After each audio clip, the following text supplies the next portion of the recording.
Hello, everyone, and welcome to today's webinar, Transportation Infrastructure with the U.S. Department of Transportation.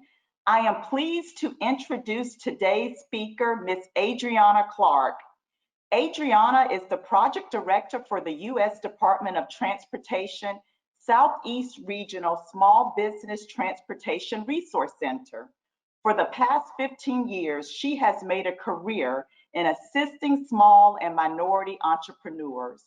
Before I hand the mic over to Adrianna, there are a few housekeeping matters that I'd like to go over. First, immediately after our webinar, we will email this recorded webinar to all of the registered attendees, and later in the day, this webinar will be available on the African American Chamber's YouTube channel. So we encourage you to please share this webinar within your social media networks. Next, we'd love for this to be a conversation, and there will be an opportunity at the end of the webinar for Adrianna to address any questions that you may have. During the webinar, you can send any questions you have through our chat, and we will go over those in the end. So without further ado, I'd like to welcome Adrianna. Thank you so much for joining our chamber. It's good to see you again, and I'll turn the mic over to you. Adrianna. Good morning, Tanisha, and good morning to the entire family of the African American Chamber of Commerce, Central Florida. It is certainly my pleasure to join you again. As you stated, we're back again, and I'm happy to bring some information today to our audience, to our small business CEOs, whom it is always my distinct pleasure to come before and share any information that I have, that I know, with our small business CEOs. So good morning to everyone. Thank you to the Chamber, its leadership, and to its great staff, the team.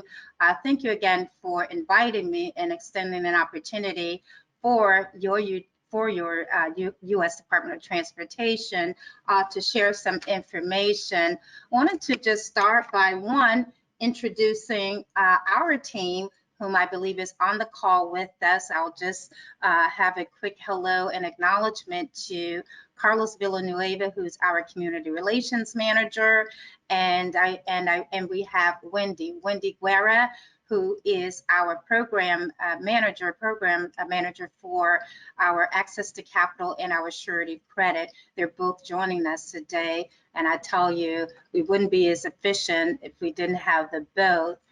So again, thank you very much to everyone for joining us this morning.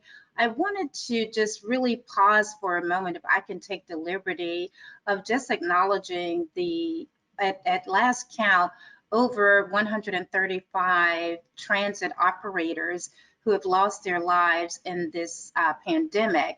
So during this time and their time of service to ensuring that people are moving about, particularly those who are considered our essential workers, are moving about the country, and they have, and as a result, lost their lives. And I think we owe them a great honor in acknowledging them during this time.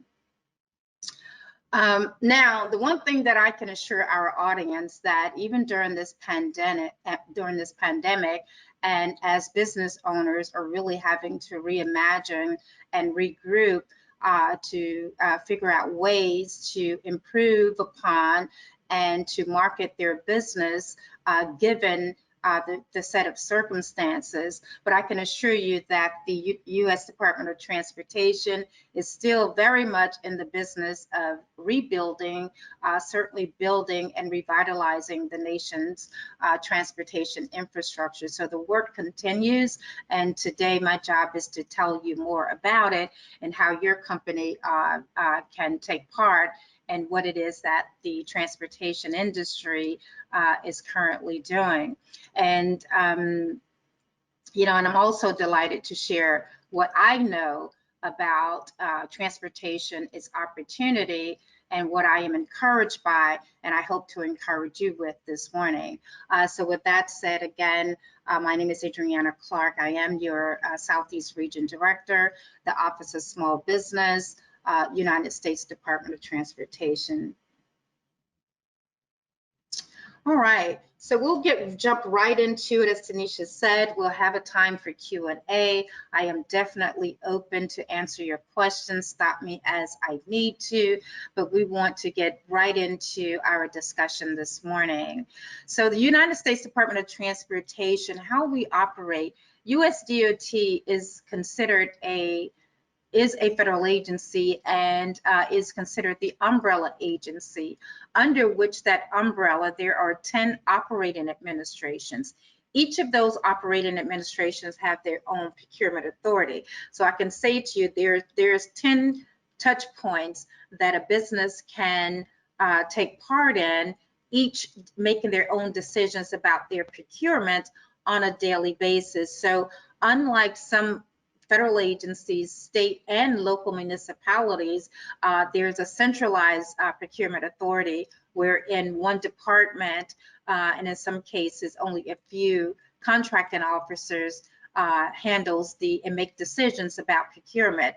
And the Department of Transportation's case, each of these operating administrations have their own procurement authority. So businesses can potentially approach each of those operating administrations. And I'll just name a few that you are maybe most familiar with of those OAs, just for brevity purposes. So the FAA, the Federal Aviation Administration, handles all of the airports, all of the nation's airport. So for any capital projects, any service related procurements, all falls under, and they're all funded under the Federal Aviation Administration as one operating administration. There's also the Federal Highway Administration. Of course, that's all the nation's bridges, highways, roads, all of that procurement is funded out of the Federal Highway Administration as one of the OAs. Much of the funding out of all of the operating administration is granted to the state agencies. For example, here in the state of Florida, the Department of Transportation, through its Federal Highway Administration, makes grants and provide funding to Florida Department of Transportation so that all of its projects, so that they build all of their projects, expand our roads, improve our bridges, and the likes. So there's the aviation, there's highway, there's maritime, that all also falls under the Department of Transportation. So any opportunities that may be identified at any of the nation's seaports are also out of the Department of Transportation as one of its operating administrations. And so goes Federal Transit Administration. So all of the nation's transit related, that's both capital improvement, whether they're purchasing buses, building out hubs to house buses and transit related assets, that's under FTA. So just to give you a sampling of each of the OAs and each of, again, the touch points for Department of Transportation that could potentially be marketed to. And so I want to assure you with respect to U.S. Department of Transportation and its utilization of small businesses are always included in U.S. Department of Transportation's procurement numbers. And annually and on average, our operating administrations procure approximately $6.5 billion with the B dollars in goods and services each year.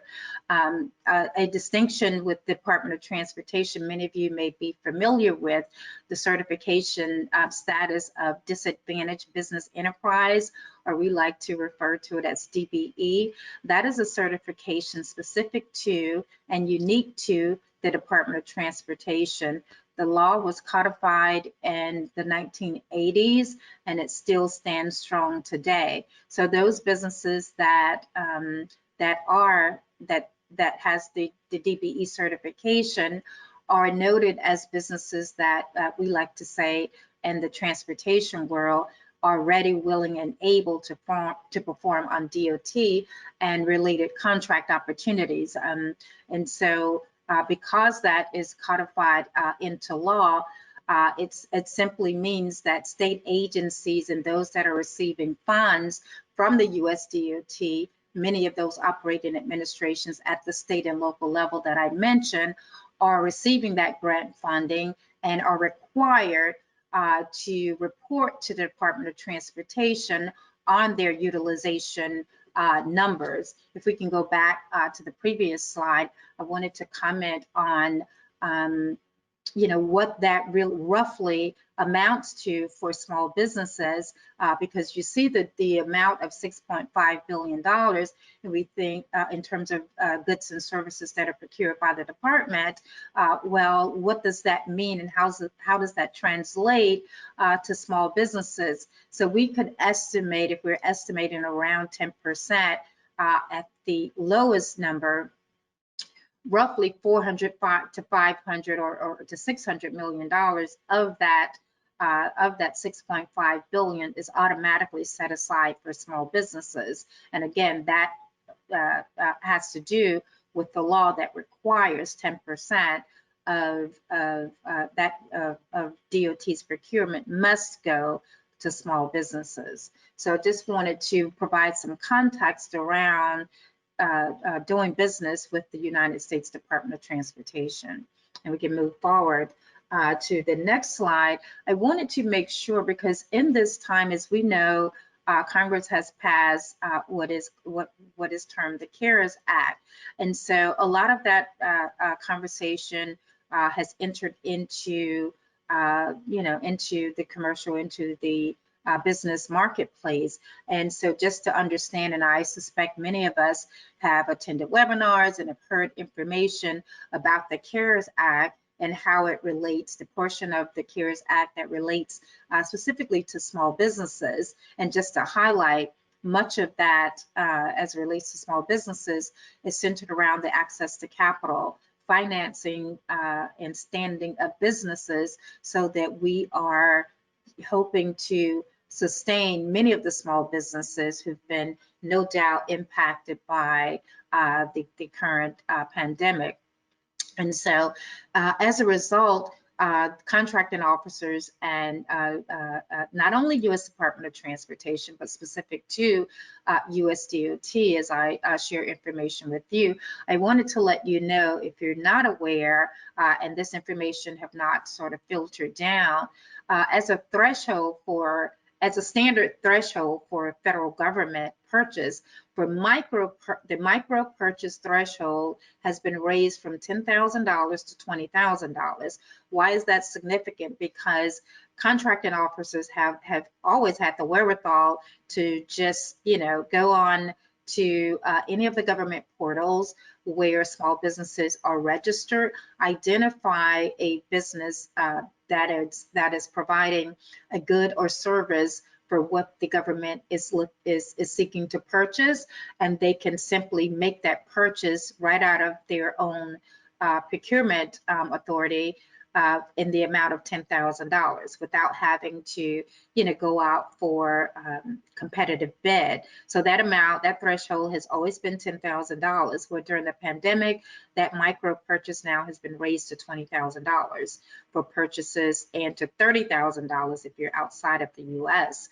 So for domestic purchases, the wherewithal to just go direct to make purchases in the amount of $20,000 provides a unique opportunity for businesses to at least get a foot in the door, if you will, for doing business wherein that opportunity perhaps has not presented itself in past circumstance. So it's important to know, and certainly important that small businesses are registered in government portals. Your information is complete. And there is the contact information, and very succinctly and in a detailed fashion denotes what it is, what service, what goods that your company provide, because that's where the portals are where contracting officers identify small businesses, and that's how they identify the goods and services that they need to purchase for critical government need. In addition to the micro purchases, there's also the simplified acquisition threshold. That has been raised from 250,000 to 750,000 for domestic purchases. Now, that is quite significant in the same regard as is the micro purchase. So these are, again, for the simplified acquisition threshold, again, you may be familiar with the term SAP. So for those purchases, again, that threshold has been raised from $250,000 to $750,000. And so imagine, as a small business, again, this unique, the simplified acquisition threshold, this type of purchase by contracting officers, while it does not require advertisement in the government portal, beta SAM, if you will, this is where a contracting officer can negotiate one-on-one with a company who's providing goods and services, again, that the government is in need of. So as opposed to the 250,000, a contracting officer can place on his or her purchasing card up to $750,000 for a purchase. Now, talking about a way to really enter into the government purchasing arena, I think this certainly affords businesses who are ready and can provide a service to the government, certainly fulfill a need for any of the federal agencies. That this certainly serves up an entree wherein businesses can go, and it provides an experience to negotiate with the federal contracting officer. Two, it allows you to identify a price, ensure that you are following the federal laws, such as the Buy America Act. So it familiarizes a owner with doing business with the federal government, and obviously it allows for the opportunity to perform on a federally funded contract. And so we're going to talk about that actual process as we delve into the presentation. But please, I just probably can't say enough about the SAP, or Simplified Acquisition procedure, and how that is meaningful to small businesses. And then lastly, up to 13 million, the threshold is for purchases of commercial item buys. And so those are, typically those are like computers, computer equipment. So these are, specific product and services that are wholesale or retail in nature. Next slide. And also it's important so that we really have a basis for understanding how does your small business, very specifically, those of you that are joining us today, how do you fit most immediately? I wanted to just produce for you an illustration here. This is from 2019, our fiscal year that recently closed. What were the top, at least I provided you with the top 5 NAICS codes of what the government has been purchasing, and where the bulk of the spend fell into. So these are some categories here that, and again, in order, these are our top 5 that I have before you on the screen. So administrative management and general management consulting services, the U.S.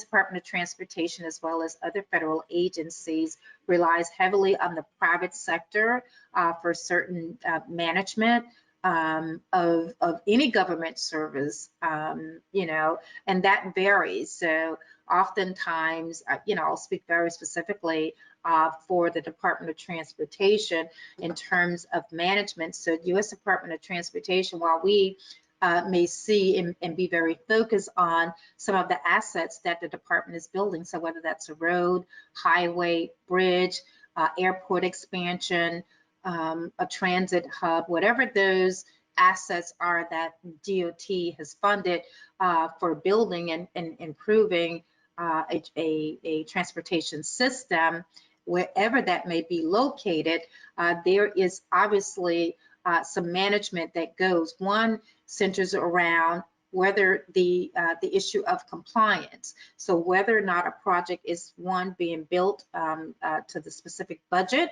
you know, to the specifications, and whether it's meeting all federal compliance. So whether that's OSHA requirements, you know, identifying, you know, any under the Department of Labor, any safety matters, matters of following the Disadvantaged Business Enterprise or DBE goals, and various other type management of any particular project. That is usually the work, while there is a program manager who's also could be an acquisition officer. There's also procurement, or goes along with that, the general management of a particular project. Engineering services is pretty straightforward. Custom computer programming services as the different agencies, and within those agencies, the various departments who are updating their computers, their networking. You know, as technology is changing and constantly improving, well, so is the government that's coming on board in various ways that are updating their networking and their computer systems. So it's important to know, again, all of this is procured outside of the government, and the government looks to the private sector for these type of procurements. Janitorial services is also one of the areas that Department of Transportation spent quite a bit of funding on. Again, we were referring to FY 2019. So janitorial services, whether it has to do with any of the state, local, and certainly federal buildings, or any assets of the government in terms of upkeep. And imagine in the state of circumstances where in hygiene and frequent cleaning and just upkeep in general, janitorial services, I would say we would see janitorial services as a NAICS code appear on even the fiscal year 2020, and will probably be elevated to the #1 spot, because all government, certainly government agencies, are having to follow the CDC policies and regulations, and that means an awful lot of upkeep on buildings as we're returning to some semblance of normalcy. These are some of the requirements in place in order for buildings, businesses to reopen. So keep in mind, if you have janitorial services or pivot are your companies where you can, really negotiate fair pricing, that this is an area that, again, I would encourage businesses to look towards. And then finally, under the NAICS code of professional and management development, training, of course, training can center around compliance issues, training states and local municipalities on government policy and rules and regulations. That's, is a large part of the training. And again, this is across the country, so it's not necessarily specific to, and listen, because we're in the environment that we're in, a lot of the training is being offered now. Most of the training is being offered virtually, right? So if you have the wherewithal in terms of training, you understand the government and the procurement process, you understand the federal acquisition regulations, the FAR and CFR. If you understand government and you believe that you can provide some expertise, again, this is a NAICS code to look towards. Our next slide. And so, where to find opportunities to sell your products and services. We talked about on our initial slide, as we sort of entered into our dialogue about selling to the government and the simplified acquisition and, these sort of avenues to actually get into government procurement. So for the nation and everywhere, all contracting officers post opportunities, and that's for every federal agency. So that includes the Department of Transportation, Beta SAM, Formerly, we knew it as SAM. It's betasam.gov, and that's where all opportunities that are over the threshold of $25,000, all of those opportunities are posted in betasam. It is critically important that businesses are registered, their business profile is there, and that any government contractor can find you. We like to say we want all businesses to do business with the U.S. Department of Transportation, because DOT procures, various types of services. Is often misunderstood that the Department of Transportation only builds roads and highways and bridges. Well, that to a degree is much of what we do. Build and maintain the nation's transportation system. So that includes, highways, standing up the nation's collapsing and deteriorating bridges. That is an awful lot of what we do. But in addition to that, there are a lot of services that are required around building those assets, the maintenance, the upkeep over, its lifespan. Again, all of that is procured from the private sector, and that's where DOT looks to the private sector. But other agencies, there's the general service, the nation's federal government realtors, if you will. So they are, identifying all the buildings where we're located, where we can build, what are some of the lease agreements, and there's the Department of Energy, Department of Education, there's Homeland, under, Department of Defense. So the opportunity is great. And all of those opportunities are posted into betasam. So if you're not familiar, I think it's our PTAC that offers training on how to navigate through and identify very specific opportunities. That opportunity is always available. And those opportunities, again, at the federal level. And while they are federal direct opportunities, the opportunity may be located anywhere in the country, which means it may not be in Florida.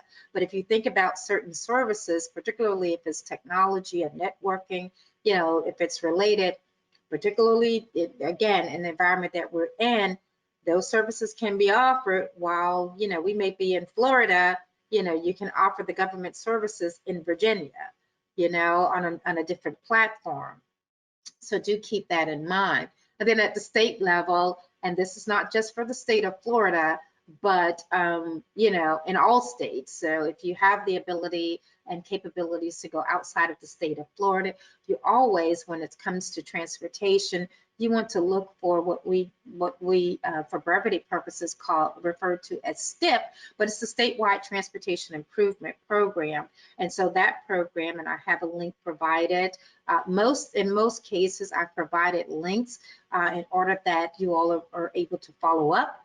Even after the webinar, I am certainly standing by for any questions, any after support, but I want you to have the ability to navigate through this and sort of see where your business fit in. So the Statewide Transportation Improvement Plan or Program, or STIP, is the state portal that provides all of the opportunities and projections for state assets. So in the state of Florida, if you were to, do a query in on the link that's provided for the for STIP program, you would identify all of the transportation projects that are online and either will be or have hit the market as an opportunity. So whatever asset, in terms of a transportation asset, that, let's say the state of Florida, for an example, is building or planning to build 3 to 5 years out, you can already begin to put together a plan,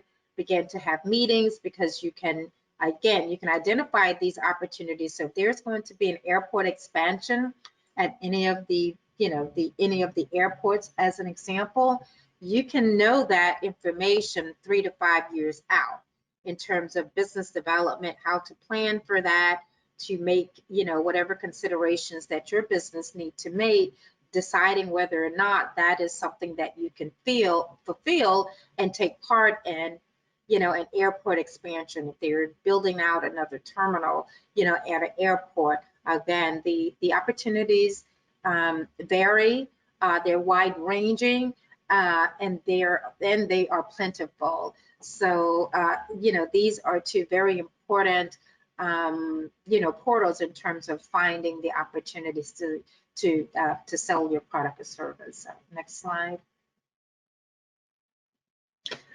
And just sort of a follow on to that are some specific, some small business tools, again, that I want to place at your disposal for follow up. Just to mention very quickly, of course, there's the procurement forecast. Most government or many government agencies have on there, or actually all government agencies are required to have a procurement forecast on their websites. For U.S. Department of Transportation, I provided a link for FY 2020 forecast. Here it's just that. It's a forecast of opportunities. And so what happens is the federal government projects what the need is. And so they may project that in fiscal year, in the fourth quarter of the fiscal year that the government wishes to procure, a certain asset or, a certain goods and or services. And if that's the case, they will post that on the procurement forecast, and you'll be able to see what the government, is thinking. In this particular case, what Department of Transportation is thinking of procuring. The forecast is just that. That may mean that that particular good or service that's being forecasted, it may not have received dedicated or obligated funding. The government is waiting for funding, whether or not there's been a congressional approval for funding, or there's been, still consideration of the contracting officers, whether they're going to, procure, one good or service over another. The forecast gives you a sense of what the government is thinking. What kind of offerings are the government, posting out there, and what is the need? So, when you're approaching an office, a contracting officer, or even my office as sort of your first step, you'll have an idea once you query the forecast, sort of where the government is leaning in terms of what it expects to buy during any given fiscal year. And so in DOT's case, I've given you the link to the 2020, but U.S. Department of Transportation has already posted their FY 2021 in addition to 2020, a forecast, again, so that you plan, a year out, 6 months out, you have an opportunity to plan for DOT procurements, and that's the portal. Now, once that particular forecasted announcement, that good or service very specifically, has received the obligated funds for it, and then it becomes an actual buy for the government, it moves to beta SAM, and now it's actually out open for competitive bid for anyone to go in, look at the opportunity, and decide that they're going to respond to the government's request. And there are different procurement vehicles and different acquisition strategies that you want to look for. I always encourage small businesses to look for those opportunities that and it would provide that information that the acquisition strategy is a small business only, or it may be one of the 8A under SBA's 8A small business programs. It may be a set aside for a woman-owned small business. It may be set aside for a hub zone only. So if you're located in hub zone, that opportunity could be set aside for you. So when you're in beta SAM and you're searching for specific opportunities, that's again specific to your NAICS code and that you could provide a service to the government, you also want to be mindful of the acquisition strategy. Many of them are listed as competitive, open and competitive, which means any and everyone, all businesses of all sizes, whether they're very large, medium, or a small business, can compete. And it makes it a very large pool to compete in. So I always encourage businesses to look for those opportunities that has an acquisition strategy or that's specifically to small business enterprise. So maybe an SBE set aside, or maybe just a small business. And it could say, in some cases, it will say small business only, right? Or it could say hub zone only, or any of those designations that we're familiar with, woman-owned small business. And that lessens the pool of competitors that you're competing against for that particular procurement. So make sure that you're identifying your space, and you're making sure that you're seeking out those that are, really makes it competitive for your business. There's a Department of Transportation subcontracting directory. Again, a link is provided there for you.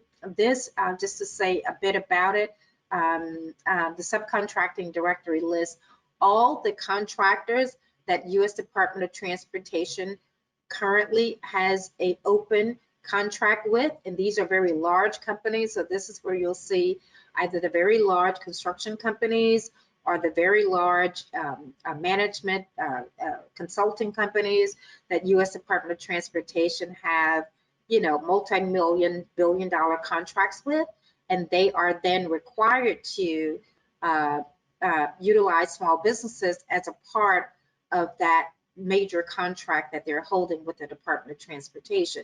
So I didn't say they should, they are required to. So that language will say shall utilize small businesses. And so you'll find a listing of all of those contract holders, contact information very specifically, an email address, in many cases a phone number, and a person's name.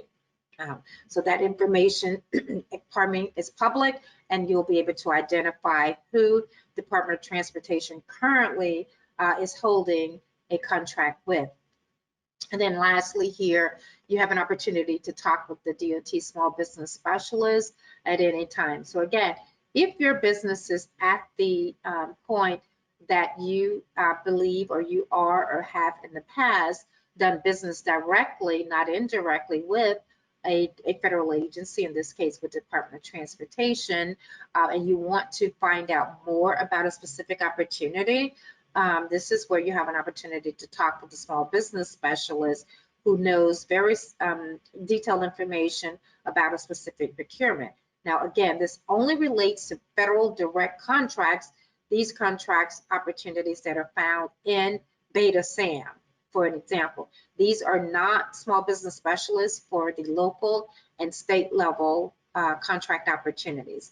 For local and state, I would encourage you, again, if it relates to DOT, to contact our office, in addition to, a federal direct. So, we can handle all of those requests and maybe, provide guidance and advise on how to progress and how to go about considering bidding for opportunities, and that's what we're for. And just to go back to say, our office handles small business development, finance assistance with funding, and anything having to do with preparing a small business to do business at the federal level. We cover the states of Florida, Alabama, the territories of Puerto Rico and U.S. Virgin Islands is our coverage area. And so if you have any considerations for doing business in either of the states or territories that I mentioned, then we will be your first point of contact. And we certainly welcome and invite you to reach out to us, me specifically, or any of our team members. Our next slide. So some of the small business tools, again, I've provided links and links and links I see here. I talked about the forecast, the 2020 forecast. There's your link to that. The subcontracting directory. Again, these are the lists of the large prime contractors receiving that have current federal contract awards, and you're able to link directly to that list. And then finally, the list of the small business specialists that represents and sort of is the front line representatives of our operating administrations, of which I named a few early on in our presentation. For example, the FTA, Federal Transit Administration, FAA, Federal Aviation Administration. Again, these are all public, we're all public servants with the government, and you absolutely may set up, whether it's a conference call, a video conference, which we're all in that environment now, and request, some type of meeting. I always say, just in preparation and out of mindfulness, to always set up, kind of brief calls, because you're really trying to target, in many cases, a specific contract opportunity. You're interested in a very specific area. No more than a half hour of a conversation, taking one's time to understand better, either about, again, a specific opportunity or about a sector for which you believe you can fulfill government opportunities. So be mindful in scheduling. But again, that link to those small business specialists is only for federal direct opportunities, that you'll find those individuals. Next slide. Also worth noting, again, this is particular to the environment we're in now, that the government has set up now, and as a part of the CARES Act, $25 million in emergency transportation provision. Not all federal agencies receive funding as a part of the CARES Act, but in the initial round of the, I think, $2 or $3 trillion of the CARES Act, the Department of Transportation did receive $25 million, specifically under the emergency transportation provision, and those funds were directed to our transit authorities throughout the country. So you can look specific to your transit authority where you're located. So whether it's in the Central Florida area, North Florida, South Florida, and that goes to any other state as well, that if I can make a suggestion, if you are currently seeking opportunities, well, we know that this provision is very recent, that these funds have been granted to transit authorities across the country, that more than likely your transit authority is making procurements from these dollar amounts that they've received very recently from your federal Department of Transportation. And so we know that they will have current opportunities through your transit, whatever those transit opportunities, center around. So whether, again, it's janitorial services, whether it has to do with building expansion, whatever that has to do with, you can look to your transit authority for some very current opportunities. Also, just to say that we're seeing across the country, so just not Florida, but includes Florida, a healthy number of new bidding opportunities, albeit there may be limited amounts of face-to-face pre-bids and, meetings that would normally be the case in terms of informing the small business community and the likes about U.S. Department of Transportation funded and state funded opportunities that are existing or will become available around very specific projects.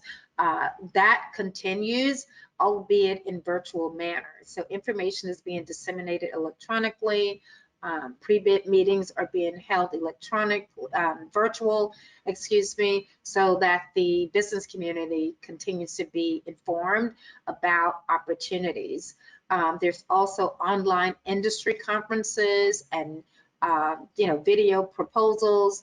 I've taken part in them, so I can say to you that they are taking place. And so if you're interested, if you've identified opportunities, you're not certain whether a project has been delayed or if the project is still continuing as slated, you want to find out information, again, I provided a link that they are capturing some of those opportunities by state. You'll be able to maybe identify some of those that are part of that portal. So that information is there. Just a bit about this excusable days clause, again, that's been instituted, again, given the pandemic, for those contractors who are working on federal direct opportunities, no matter where those are located. Typically, in normal scenarios, if a contractor falls behind schedule or work is somehow disrupted, that can cause a lot of problems in federal contracting. A small contractor stands losing the contract altogether or being taken off the contract.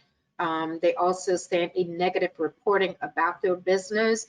So with the excusable days clause now, all of that now has been considered, and a memo has been issued to specifically for a contracting officer for excusable days, because if we are sheltered at home, you can't get your crews out on certain jobs, then it's no fault of the business, and that will be excused. There cannot be any negative reporting on the small business or any business for that matter, because these are excusable given the state of pandemic. So that's important to know, just understanding what the laws are and how information and how policy and regulations are being changed due to the current environment that we're in. Construction activities, of course, is deemed essential for critical infrastructure workers. So for construction related, that is considered as critical. And so those essential workers for projects are still, those are continued. Next slide.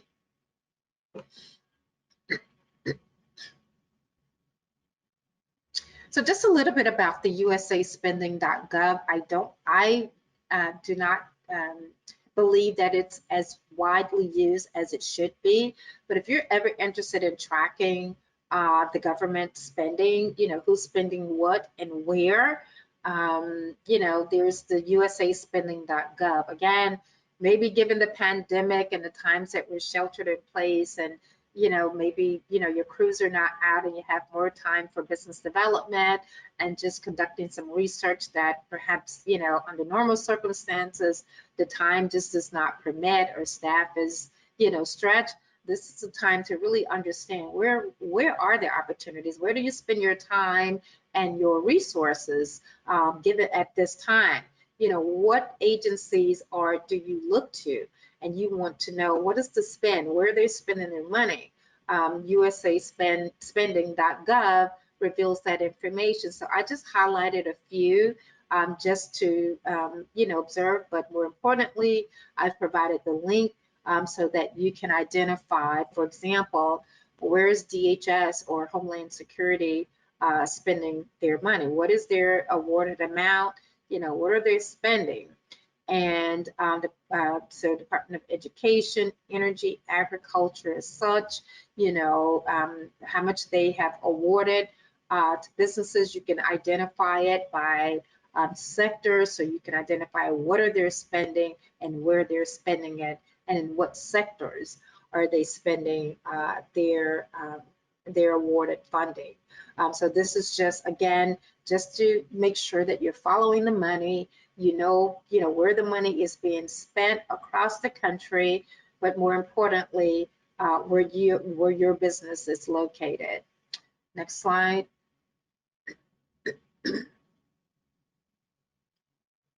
So really as we sort of come to the home stretch here of the presentation, and I, am anxious to entertain your questions, I wanted to mention, and I, would have been remiss not to talk about a bit, some small business competitive advantages and how do you position your company, and definitely given this time, as you ready your business now for, sort of reopening, re-engaging your business in opportunities, identifying new markets, new strategies. I just want, I wanted to make sure that you understand, if your company operates as a contractor, the requirement for surety bonding is very important. We are certainly have identified over the years that oftentimes small business contractors, very specifically, are shut out of the bidding process, and certainly winning opportunities as relates to contracting, because they do not have surety capacity, and the government requires on many public works projects. And so because it's a requirement and small businesses are not holding surety capacity, one, at the levels, and if at all, that other medium-sized, certainly large-sized companies have the surety credit. So it's important that you make certain that if your company is a contractor, that you have some capacity, and there's always a starting point. So if you start at $100,000 of bonding capacity, you're at least in position to negotiate a contract, and you always build it. It's a credit instrument, so you're always building your credit, and that's what bonding is. It shores up your capacity to perform on transportation related contracts, and it certainly is a distinction. If your company and another small business are in line and being considered for an opportunity, one company has surety credit, the other company does not, contractors in most cases are going to bend towards the company that has some surety bonding capacity. Very important if you're a contractor. I can't stress it enough.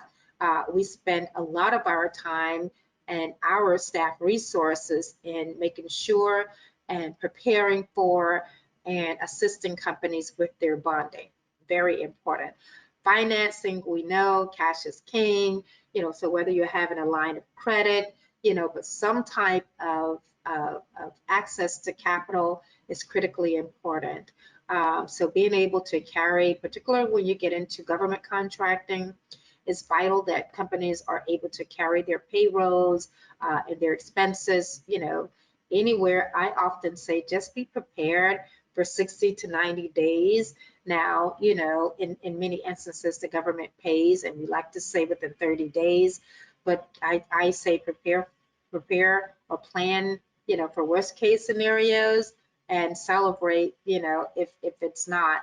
But lines of credit, when you have a line of credit extended to a company, by some, lending institution, that you, in many cases, we say if it's a line of credit, try not to use it, but have it available. One, it can, again, shore up your bonding.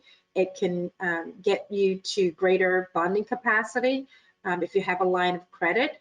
And again, emergency situations, a line of credit can, get companies out of tight and challenging spaces. So whether it's lines of credit, whether you're having to obtain a loan, again, the suggestion and the encouragement is not wait until you need it to have the loan or the standby credit, but to work on that in the early stages. If you know that you're out and you're bidding competitively and you're really spending time on bidding, then you stand the chance of landing a contract. And then what? We don't want to have a company scrambling for their financing, their bonding at the point that they win a bid. So that is an early on area that we encourage businesses to work on and be prepared for in all instances. Next slide. So why do business with the Department of Transportation and any of its operating administrations? I talked about the 10% of funds that are authorized for highway and transit financial assistance programs. So any of those contracts that are or opportunities at the state and local level that have U.S. Department of Transportation federal funds on that project, again, this comes into effect that the 10% spend with small businesses, again, is a part of the regulations and is required. I certainly would be remiss not to at least have an illustration, and some bragging rights here that all federal agencies are rated, and the scoreboard is published and maintained by the U.S. Small Business Administrations on how federal agencies are meeting their federal goals for their utilization of small businesses. As you can see, and you can certainly fact check that, information, U.S. Department of Transportation for the past 10 and shortly to be published. We can already announce an A rating for close of FY 2019. The Department of Transportation stays in the A and A plus rating, and that simply denotes the U.S. Department of Transportation utilization of its small businesses, how we're meeting our goals year after year after year. And so the commitment is there. The Department of Transportation stands behind its regulations to utilize small businesses, and then that shows up in how the Department of Transportation is rated. And as you can see, again, A and A plus. Next slide. In closing, I just wanted to provide some helpful links that, again, at your leisure, you can query these links. And again, this is just information that's relevant to your business. SBA does a lot of work in terms of training, providing tools and information on government contracting. So if you're not familiar, these links will help familiarize you in how to do business with the federal government, how to perform on contracts, where to identify those contracts, and other types of information you'll find in these helpful links.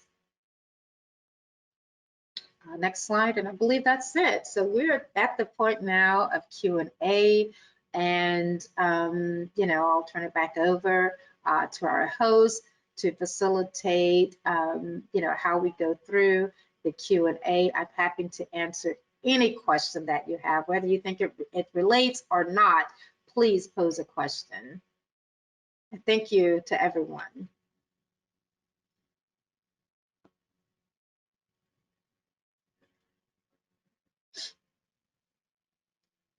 Can't hear.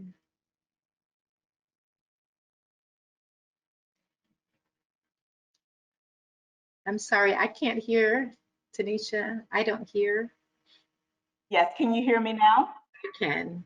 Wonderful. I said you were so thorough. Thank you, Adrianna. You were so thorough in your presentation. We do not have any questions in our chat room.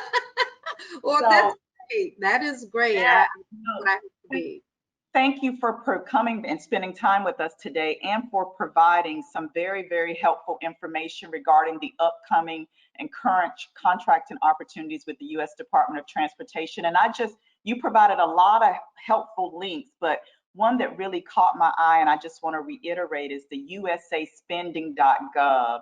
As you said, it's good to look at that and take some time, each company should, and do some research and follow the money to see where the dollars are going, not just nationally, but where their particular business is located. So again, I just want to repeat that. It's usaspending.gov.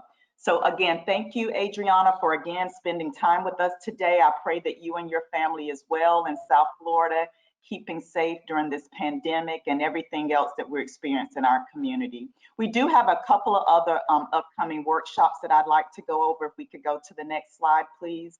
And here, before we do that, if we'll go back, we do have Adrianna's email address if anyone like to keep in touch, aclark@seregions.sdbu.us. And again, the recording will be available on our website, www.blackcommerce.org.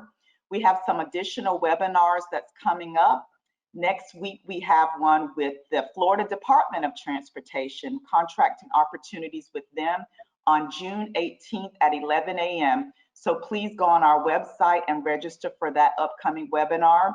We also have on June 23rd, new member orientation. If you're a new member of the chamber, or if you just like a refresher on your membership and what we have to offer, we invite you to attend. And if you're not a member of our chamber, but you'd like more information, we invite you to sign up and attend as well. A few signature events coming up. This is a very important election year, and we want to make sure that we give everyone in our community a chance to hear from the candidates. So please join us for our virtual hobnob, which will be July 16th at 5:00 p.m. More information will come forward about that as well.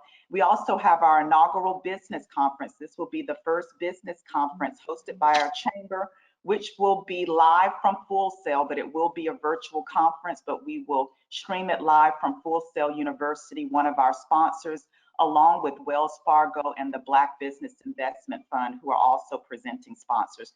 That will be on Friday, August 21st, 2020. So we encourage you to register for that as soon as registration opens up. And then finally, our golf outing, which we will have corporations and small businesses come together. That had to be rescheduled, but it will be October 26th. So we look forward to seeing everyone at our first in-person event, which will be in October. Here are all of our social media handles. Please follow us on Facebook, Instagram, LinkedIn, and you can find all of our recorded webinars on our YouTube channel. Again, thank you to Adrianna. Thank you all in the audience for attending. We pray that you all are safe and that your businesses are doing as well as could be expected during this time. Here at the Chamber, we're here for you. If you have any questions or concerns or anything that we can help you with, please email us at info@blackcommerce.org. Take care, everyone. Again, thank you for joining us. Be well. Thank you. Thank you. Bye-bye.